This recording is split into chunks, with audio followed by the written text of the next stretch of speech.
Hi, good afternoon, everyone. It's so great to see you or be seen by you. I am Janice Kaminer-Resnick. Thanks for tuning in for tonight's America at a Crossroads program. We are all excited to welcome Senator Al Franken and tonight's moderator, Howard Fineman, with us tonight. David will formally introduce our speakers in a moment. Tonight, we have broken our own record with more than 6,000 registrants for this program. For those of you who are newcomers to this weekly series, America at a Crossroads is a joint venture of Jews United for Democracy and Justice and Community Advocates, Inc. Our leadership team members are Zev Yaroslavsky, Mel Levine, Rabbi Ken Chazen, Caroline Kelly, David Lair, and myself. Thank you to our many wonderful co-sponsors. You saw all of their names posted before the program began. We have some great programs coming up in the next several weeks. I will only mention those in the next 3 weeks. You'll be able to sign up for all of the programs in the email that comes to you right after tonight's program. And please try to sign up prior to the day of the program so that you can be sure to receive the Zoom link on a timely basis. Next week, we will welcome back Ron Brownstein in conversation with Pat Morrison to talk about the impact of pop culture on politics. Ron's encyclopedic knowledge of politics in every nook and cranny of this country makes him an extraordinary guest. And that knowledge, coupled with the research he did for his newest book, will surely make for what we know will be a great hour-long visit. Then on May 19th, we welcome back Bret Stephens, who will be back this time in conversation with Michelle Goldberg, also of the New York Times. They will share their differing views on cancel culture. Is it a threat or hype? This is sure to be a great program you won't want to miss. Then to talk about the filibuster, undeniably one of the most important topics confronting us today, we will welcome UC Berkeley School of Law Dean Erwin Chemerinsky and veteran of Capitol Hill, Richard Ehrenberg, who is an award-winning author of several books, including more than one about the filibuster. Ehrenberg is the current director of the Taubman Center for American Politics at Brown University. The conversation, which will be moderated by UC Irvine School of Law's Henry Weinstein, is entitled "The Filibuster, Is It a Relic or a Guardrail?" We will continue to plan these outstanding programs as long as you continue to attend and as long as you continue to help defray the costs. Remember, we are all volunteers. We do not pay salaries. We do not get paid. So 100% of your donation is going directly to help offset the actual costs we incur in these programs. And I do want to thank you for your generosity over the last year. You've helped us sustain a great lecture series. Now to introduce tonight's guest, please welcome my colleague and my friend, the terrific David Lair. David? Thank you, Janice. I'm pleased to join you in once again welcoming all of the audience to America at a Crossroads. First, I have to thank two viewers and longtime supporters who have helped make the guests at these programs possible. Joel Mogi secured Jennifer Kavanaugh of the Rand Corporation and Larry Diamond of Stanford for 2 recent panels. And my decades-long friend Hope Warshaw got us our guest speaker tonight, Senator Al Franken. We're grateful to you both for your help. Senator Franken is a man of impressive accomplishments in the arts, in politics, in writing, and broadcasting. As he notes in his bio, he is the only U.S. senator who is also one of the original writers for Saturday Night Live, where he worked for 15 seasons. He has written 4 New York Times #1 bestsellers. He's won 5 Emmys and 2 Grammys. He now hosts a popular podcast, the Al Franken Podcast, and heads a political action committee, the Midwest Values PAC. During his 9 years in the Senate, he served on the Judiciary, Energy, Indian Affairs, and Health, Education, Labor, and Pensions committees, authoring a key provision of the Affordable Care Act. We have a new moderator joining us tonight, Howard Fineman, one of the country's best known and respected political journalists, editors, and authors. He has covered every national campaign since 1980 and has interviewed every president since 1989 for news outlets ranging from Newsweek to NBC News to PBS, The Washington Post, and Real Clear Politics, where he's now a contributing correspondent. He has won numerous awards, including the Columbia School of Journalism's Alumni Award. He teaches about new media at the University of Pennsylvania, where one of his guest lecturers in 2019 was Joe Biden. Here to start the program is Howard Fineman. Howard? Thank you. Thank you so much. Happy Cinco de Mayo to everybody. This is not going to be an old Tim Russert style interrogation of Al, let alone a deposition, anything like that. Al Franken and I have known each other and been friends for 35 years. We first met out on the campaign trail in Iowa in '87 when he was a writer for Saturday Night Live. and was gathering material out for in the Iowa caucuses, and I was covering them. So I view this as an opportunity to look into the life and the soul and the ideas of a truly great American, Mitch McConnell. So Al, Yeah. somebody has to laugh. It's not going to be you. Well, everybody, all the 6,000 people. I'm sure all the 6,000 people on. out there. There was 6,000 laughs there. There were 6,000 laughs. Seriously, since you study the Republican Party in general and Mitch McConnell, I would say, up close during your time, almost 10 years in the Senate, what the heck is it with that guy? Does he have any redeeming qualities in your view? Take us inside the mind of Mitch McConnell. Well, there's a book about him, as you know. Well, you started your career in Louisville. Right, I covered it. Yeah, and so in fact, you were the expert on Mitch on my podcast. So this is kind of a circular thing. You want to? But anyway, no, I didn't see him on the floor. I wasn't a colleague of his, and you had a rare opportunity. From the inside, yeah. And I've kind of had a mind meld with not with him, but of him. Because he is so cynical that he will just say anything at any time, even if it doesn't make any sense. And like the speech he gave after like 5 minutes after he voted to acquit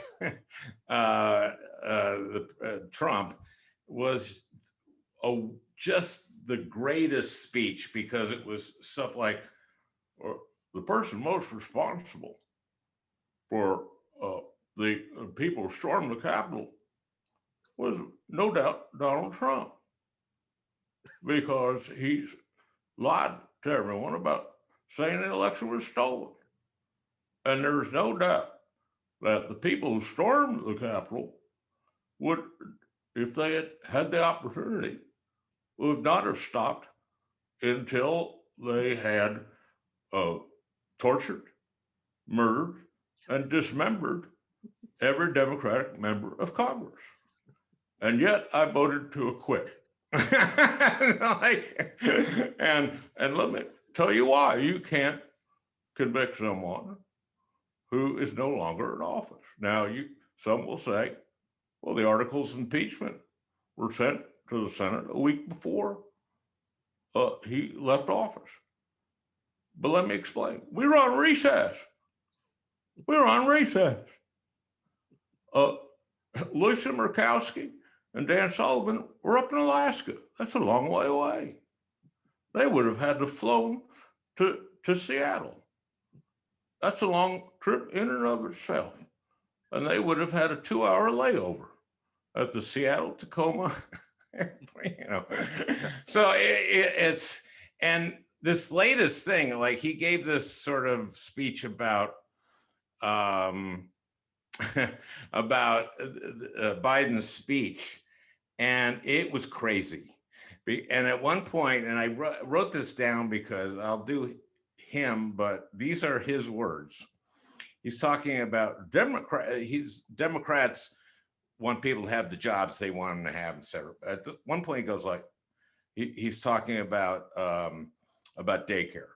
Democrats want them using the kind of child care arrangements Democrats want them to pursue. These plans aren't about creating options and flexibility for Americans. They're about imposing a vision. And instead of encouraging work and rewarding work and helping connect more Americans with opportunities to work and build their lives, this administration is working overtime to break the link between work and income. That is insane. Almost the only reason people really want daycare is so they can go to work. and know that their kids are being taken care of by a safe, nurturing place. And he might as well just have said, I'm completely out of touch. It's almost as if I was just saying, I haven't talked to a normal person in over 3 decades. I mean, and I don't know, I think he knows what he's saying on that, but I don't know. I don't know for sure. Well, there's a lot of talk these days, obviously, about the question of race and about the question of whether America is inherently, systemically, through and through, ineluctably a racist society. What do you think people like Mitch McConnell and the rest of the Republican Party, are they aware at all of what's going on in the society? Are they strictly a kind of emotional and even race-based reaction of fear to what's going on? How do you analyze the Republican Party and race right now? Well, Trump, of course, really brought that to the fore. He is a race baiter, and many of the people storming the Capitol were, a lot of the Capitol Police reported, the black ones reported the N-word being used on them all during this battle. There is no doubt about it, there's systemic racism. And when people say there's no systemic racism, I just want to ask them, okay, when did that end? Was it the 64 Civil Rights Bill? Oh, wait a minute, there was the Voting Rights Act, 65, and then 66, there is the Fair Housing. I mean, and it's interesting how Black people, and first of all, a majority of Americans say that there is systemic racism, and they should know, and they report it differently. Black people kind of say, it's discrimination, there's systemic discrimination, and also it's a legacy from not just slavery and Jim Crow, but from the FHA after World War II would redline Black people. Well, Al, you grew up in Minneapolis, and so the whole drama and tragedy and gruesome reality of the death of and the murder of George Floyd has to be something that you were seeing partly through the eyes of a Minnesotan. How does that play into the discussion we're having now? How did it over the last year? How did it personally for you? Did it affect you in a personal, special way, do you think, given your background and your upbringing there in Minnesota? I'm curious about that. Very much so. Most people think of Minneapolis as one of the most progressive cities in the country, but we have some of the largest gaps in employment by race, and in education by race, and if you look at, I was just referring to, like, after World War II, all these soldiers coming back get the GI Bill. And the number one way you build wealth is through home ownership. Well, in Minneapolis, as everywhere, not only was there redlining, but the FHA dictated redlining in terms of lending, and to banks. And so there's just no question about the result about that. And in Minneapolis, and in terms of high school graduation, Minnesota is like close to last in the country in terms of this wide disparities between white and black. You know the police department there, presumably. You were a senator there. You know what was going on in the city. What's the story on the police department, which the federal Justice Department is now investigating? What's your view about where we go on policing in the United States? We need, obviously, we don't need to defund the police. We need to reform police. And there is, you're a very good friend of Norm Ornstein. Norm cares tremendously about mental health. Judge Steve Leifman of Miami has implemented a program for about 12 years in Miami that has brought down the number of people that police kill. And part of what they do, there's a number of things. One is, I had Charles Ramsey, who was the chief of police of DC and of Philadelphia, on the podcast. And he said there are not just bad apples, but bad apple trees, that where we're recruiting from is we have to change that. What Judge Leifman has done is create these things called crisis intervention teams. This is something that I did in the Senate. I funded crisis intervention training. Crisis intervention training is teaching cops to recognize when they've entered a situation that's fueled by a mental health crisis or drugs and alcohol, and to defuse it. And in Miami, there's some cops that no matter how much training you give them on that, they're not empathetic. But so they have crisis intervention teams, and you get the empathetic cops and they call them.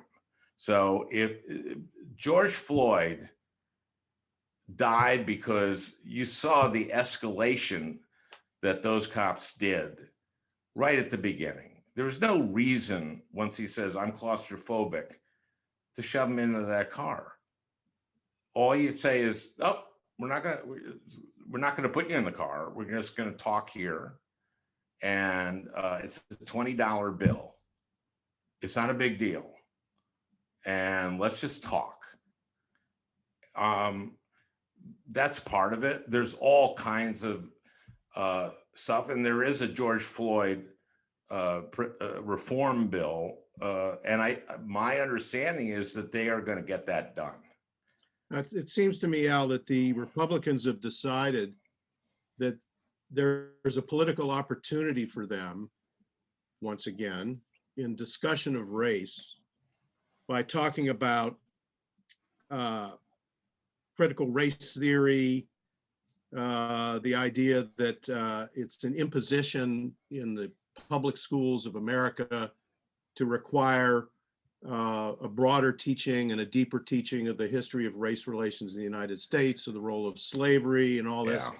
Once again, your friend Mitch today was talking about that down in Louisville, where in fact I did start and covered him for years. It seems they don't have much, we'll get to Joe Biden later, but they don't have much to go at Joe Biden on. They certainly have no standing on spending, since Trump basically drained the treasury himself. But we're focused on that. What's your view of the, as they say in the business, the salience, if any, of talk about critical race theory and imposing federal standards on what can be taught about race in the schools? Well, it's funny because Tom Cotton was leading the charge on that and said there'll be no federal funding of any school that teaches the 1619 Project, which was New York Times series, and then there's a curriculum based on that.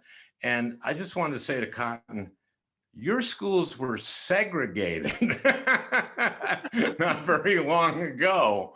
I mean, come on, man. One way to run the public schools, yeah. Yeah. Now, I had Heather McGee, one of the best podcasts I've done. She's written a book called The Sum of Us. It's a beautiful and really brilliant book.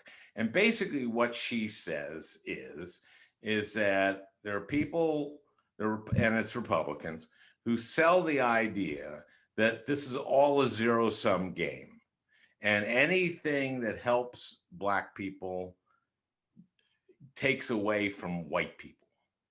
And they have sold that, and very effectively.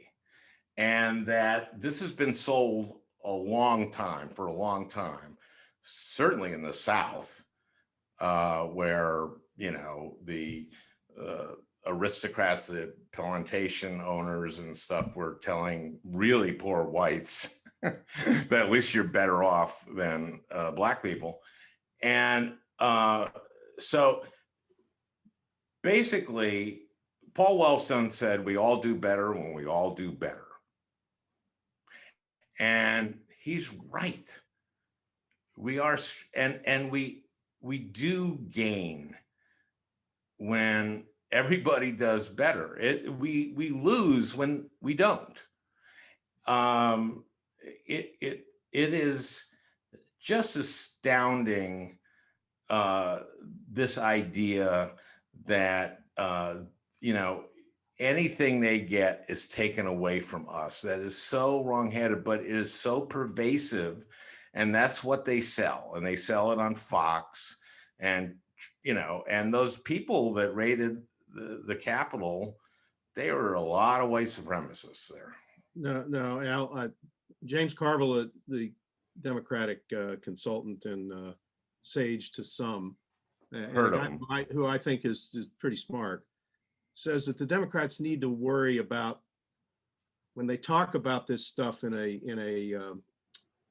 kind of theoretical or almost academic way, of sounding too much like, as he put it, the faculty lounge. Do you worry at all about that elitist resentment type of motivation that clearly somebody like Carville, who at least used to know where the seams were in, you know, the divisions in America, is that something you're concerned about at all? Absolutely. I Woke, mean, too much wokeness talk, you know. oh yeah, well, that's a whole, the wokeness part is a problem. And we've you know, I was talking to somebody today just about comedy, and about there's so many of my comedian friends who won't do colleges now, and that, you know, you used to do pretty sophisticated, edgy stuff that you had to think about. And now anybody who can possibly take offense can find a way to take offense. This is like, we're returning to a different kind of, you know, Lenny Bruce got thrown in prison for saying stuff that needed to be said. But I have so many friends that won't do a college, and it really is too bad, and it's stultifying for our debate. And it's Is it just dangerous? not good. Is it dangerous for the Democrats' prospects if they get painted into a corner like that? Yeah, and there is, you know, there is a part of our party that are those people. You know, you don't have to, if you're, you know, I really enjoy being a senator. And part of it was that I really liked everyone in Minnesota, not everyone in Minnesota, but like I had very conservative constituencies, like, you know, the Farm Bureau. But in my second race, they did no endorsement because they just kind of liked me. And I also understood ag issues. And I remember every Minnesota farmer has heard this joke. I used to say, like, you know, when I was a kid, I grew up in St. Louis Park, and that was, you know, everyone in Minnesota knows what that is. That's a suburb. And I knew nothing about farming. In fact, when I was 8 years old, if you asked me where food came from, what do you think I would have said? And they all went grocery store. And I go, no. I would have said a farm, because I wasn't an idiot. Now, at a certain point, I had to stop using that joke in Minnesota. Can only do that for national farm groups because every farmer in Minnesota had heard it. But you got to show up. You got to talk, in red areas. And I had John Tester from Montana on the podcast, and we talk about how we've lost the rural vote. We had the rural vote after Roosevelt, after the New Deal. He saved rural America. And, but then there's the issue of this disinformation universe, which is maybe the biggest problem we have, which is, I wrote a book called Rush Limbaugh is a Big Fat Idiot and Other Observations. And then and that was about Rush, and he was kind of the big bang of disinformation, of right-wing disinformation. And this universe is just expanding. Then I wrote a book, Lies and Lying Liars Who Tell Them, A Fair and Balanced Look at the Right, about Fox. But then you got the internet, and you start getting the Breitbarts, and now you have social media. And, Facebook feeds this poison to people. The whole upset on the right about wokeness is an excuse for them to further retreat into their own bubble. And frankly, a lot of people on the left do as well. What did you make of, and what's your response to the Facebook decision by this semi sort of vaguely independent commission to continue Trump on double secret probation for another 6 months before they really decide what to do? And the fact that Jack Dorsey at Twitter has totally banned Trump forever. Do you think those are the right decisions? Do you worry about the fact that nobody hears anything from the other side? I mean, you got two things here. You got nobody hearing anything from the other side, and you got the fact that one side pretty much, and I really don't think this is a partisan comment, has lost touch with reality. So what do you do? I'm not totally following you. Which side has lost touch with reality? The Republican side. The right. Yeah, the right. Okay. Here's the thing. They made the right decision. Reality, and yet you don't want it. Does that mean you want to shut them out of Facebook and Twitter? They're not shut out. Donald Trump is shut out, and it is temporary. They're continuing the ban on him. But man, oh man, that's the right thing to do. He lied us into, he lied. He was the president of the United States, and he kept pushing this line, and also broke the law all over the place. I mean, the call to Raffensperger in Georgia, that's criminal. That's just criminal.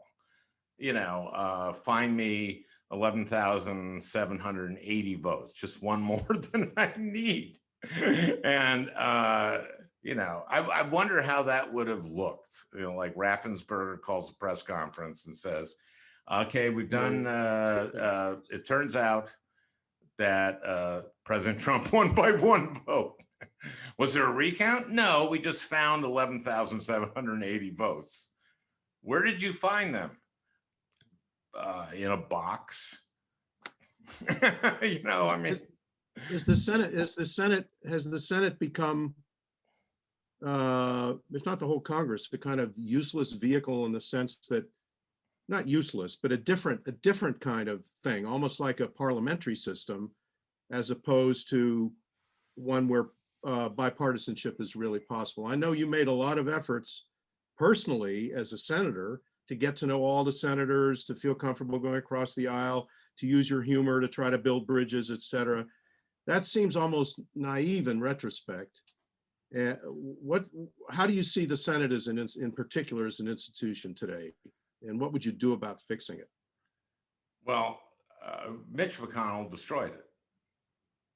And he did that when Obama was president. And what he did was he filibustered more executive nominations than had been filibustered in the previous history of the country. I mean, of course, he's going to try to stop everything he can stop. And this is where, this discussion about what we do about the filibuster comes in, and there might be some stuff we can do, like the George Floyd bill, I think is something that they can compromise on. But my goodness, I mean, he actually doesn't want to he won't raise taxes a dime on high income people and wealthy people. And that's just ridiculous. And well, has the Republican Party gone so off the cliff with Donald Trump? Yes. That whatever you say next. Yes. All right. Well, all right. That Joe Biden and the Democrats should just abolish, which they can do by a majority vote, abolish the filibuster, jam what they have to through, recognize that the Republicans are not an actual party anymore, but a cult, some might say. And do what they have to do with reconciliation to get around the filibuster. In other words, say, is it time to say enough of all this? We're going to put this through again, like it's a parliamentary system. You have a majority in parliament. The majority parliament was elected to do something. They jam it through. Do you want to do that? And if not, why not? Well, there's a lot there in what this question is. First of all, you have the little problem of you have two senators, Sinema and Manchin, who said they will not vote to end the filibuster. Now, Norm Ornstein and I have a very common sense proposal on how to modify it. And here's the first week I was in the Senate. You vote on Thursday, early evening, then you leave town. So I do the votes. I go down to the subway, get on the subway. I see Jim Bunning, who I did not know yet was an incredibly grumpy guy. And so I say to Jim, I go like, have a great weekend. I'll see you on Monday. He says, I don't have to be here on Monday. It's a cloture vote. Meaning we had to get 60 votes. They didn't have to show up. This was to break a filibuster. And the way you have a filibuster is someone has to say, I object, and you have a filibuster. So I called Norm. I went, this is ridiculous. They should do so. So what we came up with is they have to have 41 people show up on the floors. 41 senators show up on the floor to filibuster, to continue a filibuster. And not only that, but they have to stay there and debate. So which is the way it used to be generally. Exactly. So it's restoring what the filibuster was for, which is the minority cares about something so much that they'll do something, work on. And I'd love to have like a debate on why is it should be a crime to give someone a water on a, when in a line to vote, like in a primary in Atlanta when it's 100 degrees, and why is that? And they'd have to debate that, and I would like it's not a crime side on that, to give water to someone. So let me ask you about some of the legislation up. You're not in the Senate anymore, but you still know most of the senators there. You know the dynamics of it better than just about anybody. What are the chances, do you think, of all or most of Joe Biden's proposals on infrastructure and the family getting enacted in substantial fashion? What do you think? I think all that can be done through reconciliation, and probably will have to be. And reconciliation is just, if it affects the budget, you can do it through reconciliation. The parliamentarian has to rule on this, but you can certainly justify that on both of those, family leave, infrastructure, and on a lot of the agenda he laid out in the joint session. There's going to be other stuff where probably won't qualify for reconciliation, like S1. So I was going to say one thing that won't qualify in any sense of be a real stretch, and who knows what we're in this weird situation where a parliamentarian that basically nobody's ever heard of is probably the most important person in town. I think she went against the Democrats on something. I wouldn't be surprised if she goes with them on this stuff that you're talking about on reconciliation. But voting rights, basic voting rights, S1, as you said, HR1. What do you do? What do you do with that? Because right now what's happening is the Republicans realizing what's going on with Stacey Abrams and everybody else in terms of turnout, all the work that the Democrats have done on that, have literally hundreds of bills across the country to limit in various ways access to voting. The big voting rights bill would wipe away a lot of that and provide for more federal supervision and support for doing this right across the country. What are how important is that, and what do you think the chances are for that actually becoming law? It's unbelievably important, and I don't think S1 could pass. You're right. It's not. It can't go through reconciliation. It's not a budget issue, and the whole package of S1 Republicans would not do. Look, Republicans have nothing. They gave up. And remember, they did their autopsy after Romney lost. And the autopsy was, hey, we've got to start reaching out to people of color. And they went, or we'll nominate Donald Trump. And now the whole party is behind Donald Trump. All the Republicans in the Senate and the House, except for a few, are have signed on to Donald Trump because they think they can get reelected. Most of them would only lose to someone to their right in a primary, and most members of Congress have fairly safe seats and will get reelected with just Trump supporters. If I can quibble with you a little bit on that, Alan, in big red states like Texas, for example, and Florida, the Hispanic vote and even Asian American vote tends to some extent, be surprisingly large. I think partly because of the surrounding culture that it's in, the red state culture. And also, I wonder, in your view, how the immigration issue plays and what the Democrats morally should do about it. Because it isn't entirely clear to me that that's a clean political win all the way around. What's your sense of if you were in charge, what would the Democrats be doing on that? Well, I think you're completely right. This is a political loser for Biden because, again, this goes in that sort of paradigm that anything that people of color benefit from, we lose. And on immigration, there's a lot of that sentiment.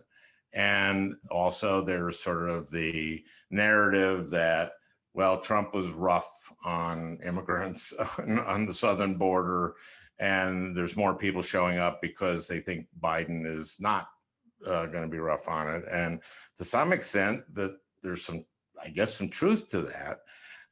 This is a very, very, very difficult issue because the solution to this is so hard and so complicated, and we're we've not done the stuff we need to do. So literally there are kids that the border people are putting kids up that they shouldn't be, and it's a huge mess, and this is a loser. The right thing to do is, look, I think almost everyone on the call comes from immigrants, and we finally, this is how much America loves immigrants. It wasn't until this year that we had our first person who didn't descend from immigrants become a cabinet secretary. And so we love immigrants in this country because they're all from immigrants. And but this is a very easy to, that's how Trump started. That's how he started. No question. Came down the escalator. Al, in the lightning round, before we get to questions. Yeah. Who's your? I know Paul Wellstone is one of your political idols, but what I'm really interested in is who you really couldn't stand in the Senate. Oh, easy. Besides Mitch, I think we've already put Mitch. Yeah. No. Give me another one or two. Well, I like Ted Cruz probably more than most of my colleagues like Ted Cruz, and I hate Ted Cruz. How does he do anything? Does he get anything done there? He doesn't, right? Nobody likes him. I mean, the Republicans. Not really. No, he doesn't really. He's not a legislator. Let's see. There's a couple stories I have about him. I don't know how much time we have.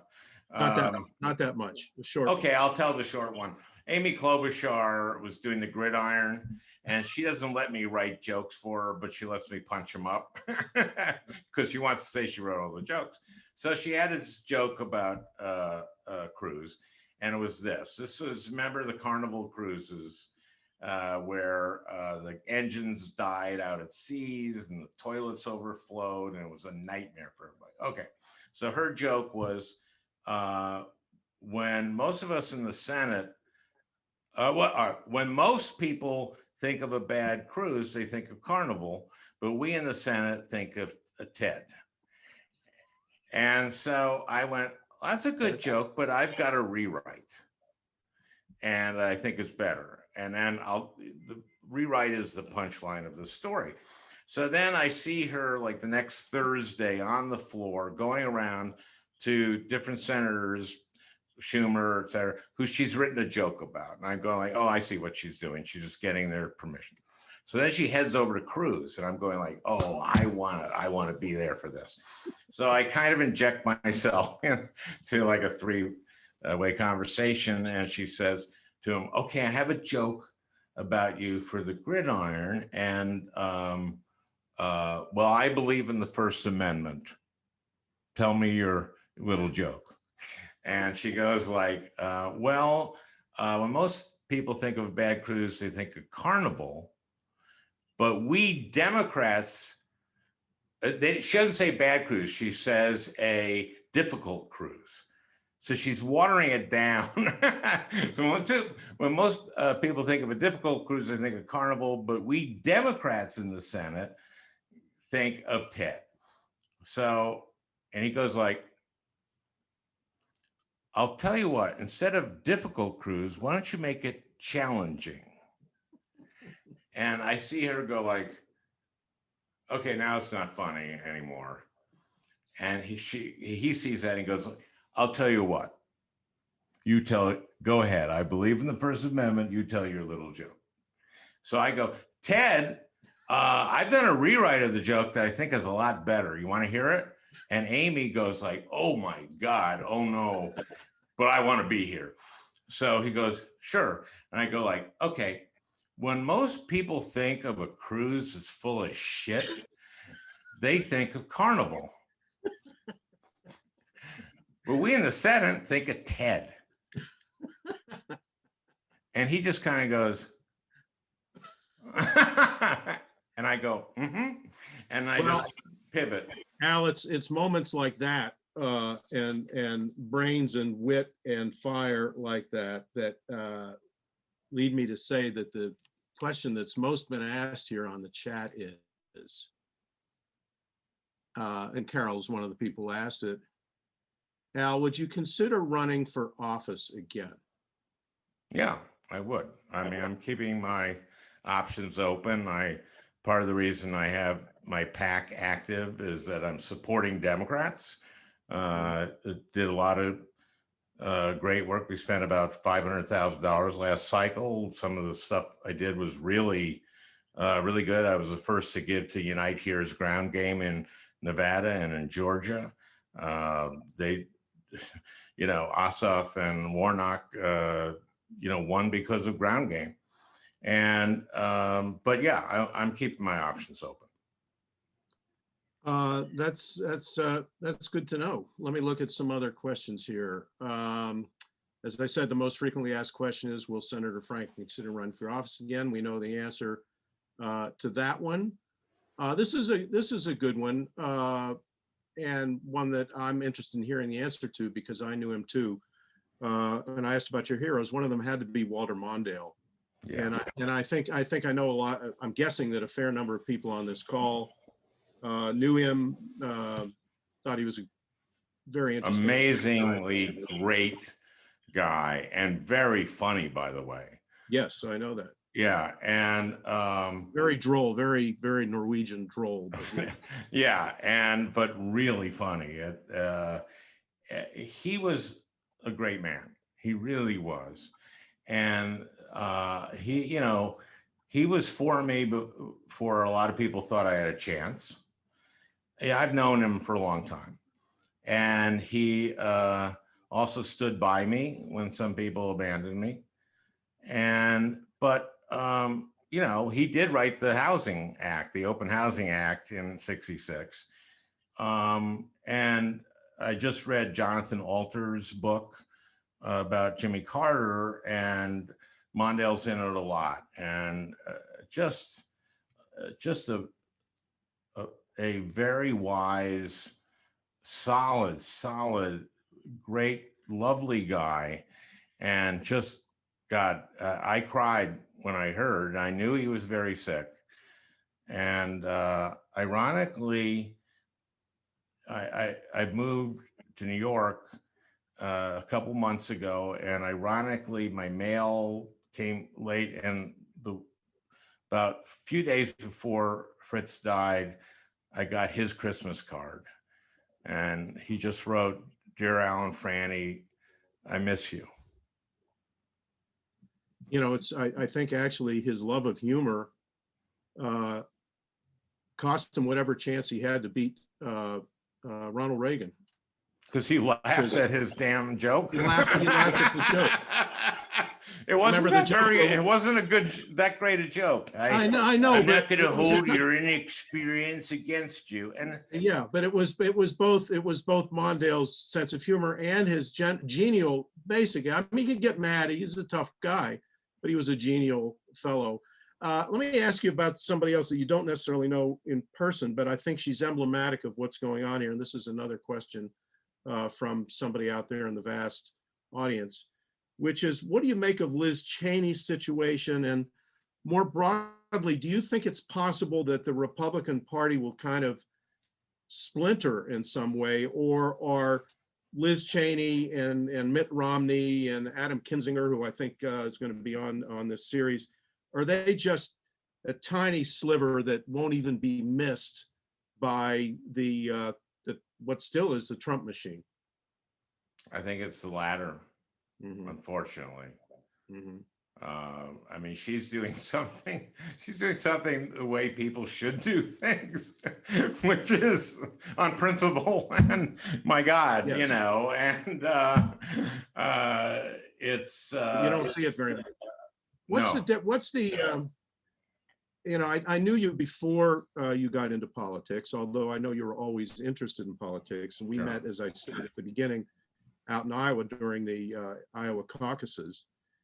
but you're a rare person to have succeeded at the top levels in two very public lines of work that really are right at the center of American society. I'm really interested in what was the difference between being a star in comedy and entertainment. And I don't know if I was a star. I was a really, of course you were. You're a huge star in my eyes. And in politics, because there is some performance overlap, I guess, but you certainly can't transfer one to the other. What was your experience with all that? One of the actual benefits of having been a performer and also writer, but being a performer, is that I was really good in hearings, because I first of all, one thing you know when you're performing, especially with someone else, and I perform with Tom Davis a lot, is you listen. And my colleagues on the Judiciary Committee, I would tell them over and over again, listen, because they give you stuff and they just wouldn't. And these, most of them, almost all were lawyers, and many of them were prosecutors, but they were the kind of prosecutors who would be like the federal attorney from and they wouldn't do the trial. They would organize the office and make big decisions, but they weren't trial lawyers so much. So that was a benefit. The downside was it made it very hard to make the transition, because in my book, Al Franken, the Senate, I talk about the dehumorizer, and there were two dehumorizers. One was Norm Coleman, who ran against me, and his campaign put everything I had ever said, and completely didn't matter what the context was, just used it against me. Like, I did a joke once, like, the internet is a great learning tool for kids. For instance, my son did a great sixth grade report on bestiality, and he downloaded a lot of great images from the internet. And I think so, Mike Dukakis learned the lesson on that one. So, well, anyway, that's an obscure reference. Anyway, go ahead. So they did ads like Al Franken joked about bestiality, and like bestiality would come from infinity and go through your eyes, and so that was the dehumorizer. And then the dehumorizer, when I got to the Senate, was I was determined not to be funny, or not to be publicly funny. I was funny with my colleagues, but just to avoid being funny. So, and my team kept saying, no, you can't, one perfect example, and this was later when I felt I could be a little funny, was on Obergefell, the same-sex marriage Supreme Court decision. It was a 5-4 decision, and Scalia wrote the dissent.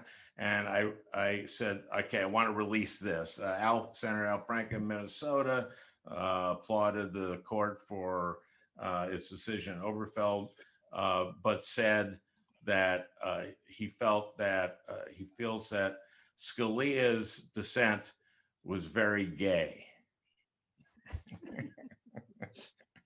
and my team goes, you can't do that. And I go, like, it's a joke, but and no one who's going to be offended by that. And they go, well, that's not the point. Yeah, well, the fact is, I know your staff, or knew your staff, and yes, they were like in dealing with you like a group of undertakers around you, to be as humorless as, to dehumorize you. I did think when you got the second term, you allowed a wry joke to escape your lips from time to time. But I do think the whole, our politics has become an evidence of how divided and grim it's become, is the lack of humor in it. And nobody can, it seems that there's almost nobody who can cross the cultures anymore, right? It's I mean, do you have as you look around at the political landscape and as you consider the possibility of maybe running for office again, why not try being a little funny this time? Everybody might like it. Well, I let that out, as you say, in my second term. So I'm not, and I'm doing stuff now like YouTube videos that are, that are funny and also satirical. That's what satire was, and that's my my training. And I always felt that satire was serious. And you can be serious and funny at the same time. I've tried to explain that to people, and it shouldn't be that hard. In Washington, it's a vanished thing in Washington, and it is a small indicator of where we are. I mean, it's also, you're right. You go back to woke. I mean, it's if you can be offended, you will be. Right. So, like, I wrote a piece after Cotton said that slavery was a necessary evil. So I wrote a satirical piece saying that Tom Cotton says the Holocaust was a necessary evil. And then the logic was that, because of the Holocaust, Israel became a state, and Jews have to be in Israel in order for Armageddon to happen. And it was way deep. That was way too complicated for the society we live in today, unfortunately. Yeah, and he took and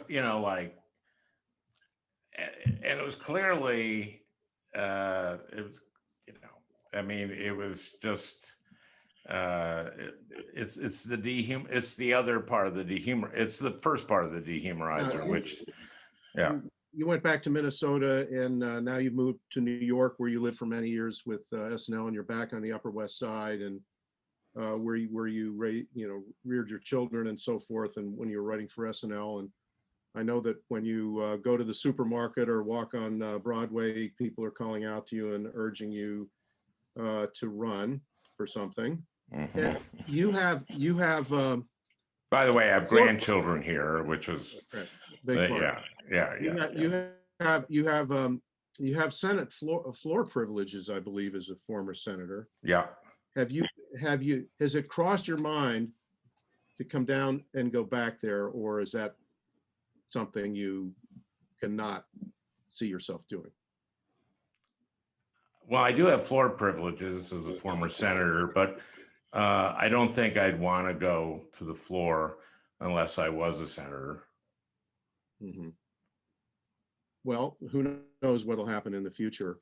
I think, if I'm not mistaken, that we're coming to the end of what I think has been a really fascinating time. As I said, this is a conversation between friends, and I've covered a lot of politicians in my time, and it just so happens that I'm lucky that one of my best friends is also one of the best political leaders that I've ever covered, and that's you, Al. So I can't thank you enough for doing this, and I hope the audience, the vast audience that was out here for you tonight, appreciates that. Howard, thanks for doing this. Sure, I want to thank you all. Really appreciate it. Sure, I want to thank you all for coming, and now I want to say that next week, on Wednesday, May 12th, the Atlantic's and CNN's Ron Brownstein is going to be here, talking about his new book, Rock Me on the Water, which I can't wait to read. It's all about the politics and culture that changed in 1970, the pivotal year of 1974. Nobody knows the intersection of politics and Hollywood and Southern California culture better than Ron. He's really one of the terrific reporters of our generation, that our generation being Al's and my generation. And he will be interviewed by Los Angeles Times Pulitzer Prize winning columnist Pat Morrison. I want to thank you all for being here. I hope you enjoyed it. I hope you learned something from it, and hope to see you again soon. Thanks very much, and good night.